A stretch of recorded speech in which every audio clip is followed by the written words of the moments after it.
Hello, everyone, and welcome to the podcast. It's Hot Food Hot, the show that puts the rad in radish. I'm Tyler Burrish, your host of the podcast. In this week's episode, we're looking at the art of pizza making, we're questioning conventional fast food, and we're getting out of our houses, guys. Let's run through 5 tips as we remember how to travel, and let's just get right into the show. You are beautiful, you are thin, you are cool. Your parents, your kids, your friends love you. I have it! The perfect way to celebrate. Let's order pizza. But from where? When it comes to pizza, not every pie is created equal. Do you trust your local chain pizza restaurant? Do you have a local pizza shop brand in your market that dominates? Or maybe a pizza brand you've been waiting for a good excuse to try? How many pepperonis are on that pizza? 31? 32? Are the black olives even? Are they all off to one side? One slice is all tiny, the other slices are all huge? Come on, man. Are you proud of that pizza? I like to see the slices within 15% variance of one another. Maybe 10% variance of one another. Get it down to 5% variance. You see where I'm going with this? Usually I don't care the size of the slice of pizza, as long as the slices are uniform in size and the slice of pizza is within reach. You gotta remember, pizza is just a sandwich. By definition, it's an open-faced sandwich. Bread, spread, and filler. You're catering to many people at one time. By the way, there are many pizza dough recipes available. Some of them you're gonna want to make a day in advance using yeast as an ingredient. And no, it's not scary. People have been making breads for thousands of years. You should be able to make pizza dough first try or maybe second try if you do something crazy, because we have the advantage of the internet and we want it to look good so we can get a solid pizza photo to share with friends anyway. Imperfections on a pizza should be intentional or within boundaries that you create. Organic, but within your control, like if you sprinkle arugula on top after the pizza comes out of the oven. So there our listeners go. We have the courage to feed a crowd, and we have the internet for recipes. Happy pizza making. Next up here on the show, we have a bit of a speed round.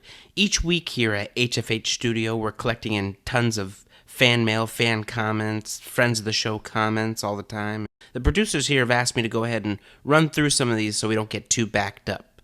First is a concert with local band Bratwurst and the Mustards with their new single, On a Roll. You can check them out Tuesday at the Rockville Rock House. Show starts at 8 p.m. Also, Babs wants to make sure everyone celebrates Belly Buttons, the original food source.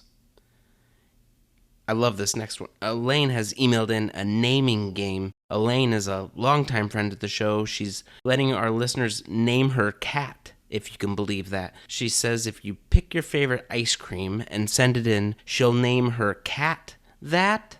So I guess if your favorite ice cream is chocolate and she picks that one, then her cat is named Chocolate or Salted Caramel or Mint or whatever your favorite ice cream is.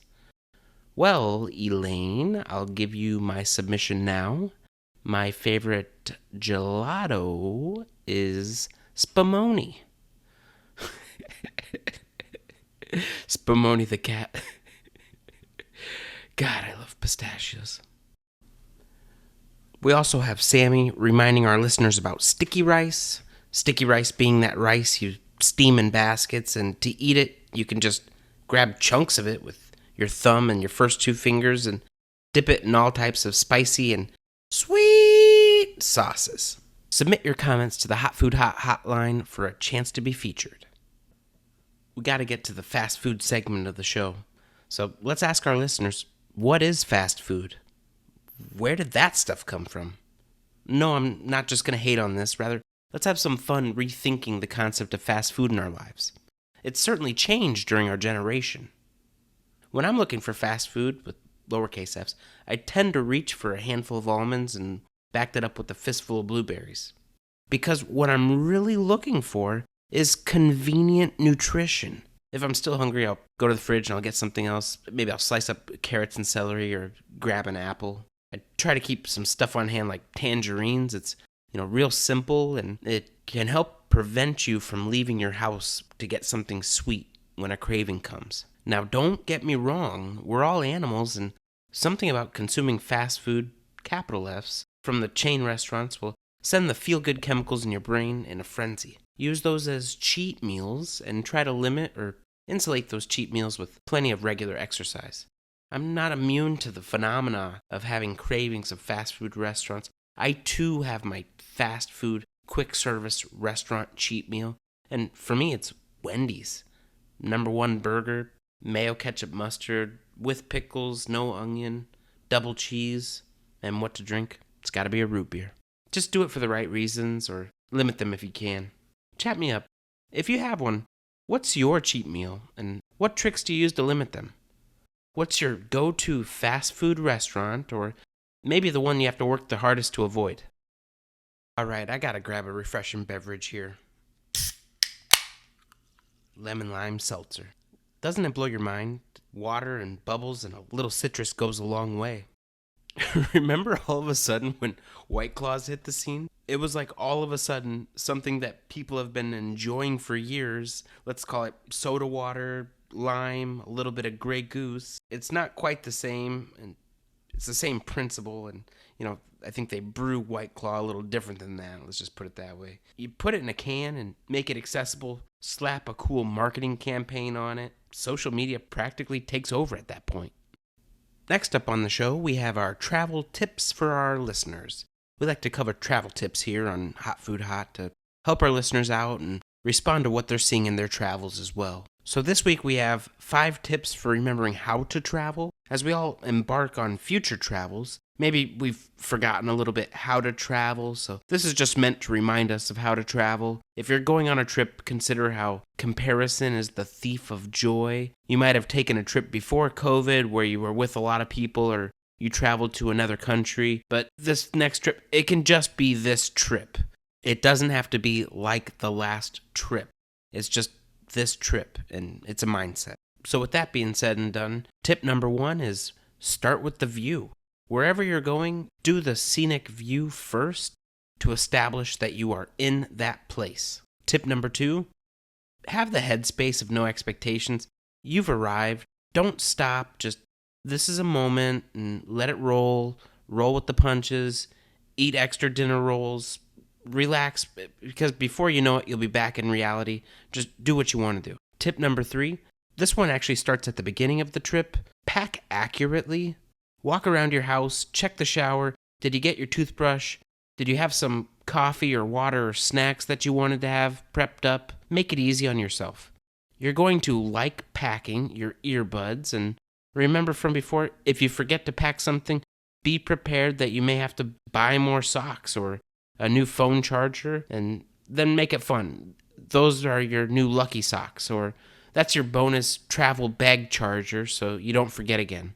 Tip number 4, contacting friends and family. Wherever you're traveling to, who do you know that lives there? Are they accepting guests? You don't want to be a burden on anyone else, but they're going through their own things, and you might want to send that touch point note over with no pressure. You might even just want to put in that text, hey, I don't know if you're interested, but I'll be in the area. Let me bring you a coffee or tea or lunch. And from there, you can gauge where they are at and get a feel for each other. Tip number 5, tally your highlights. How many things did you do that you wanted to do? What was the impact of those moments?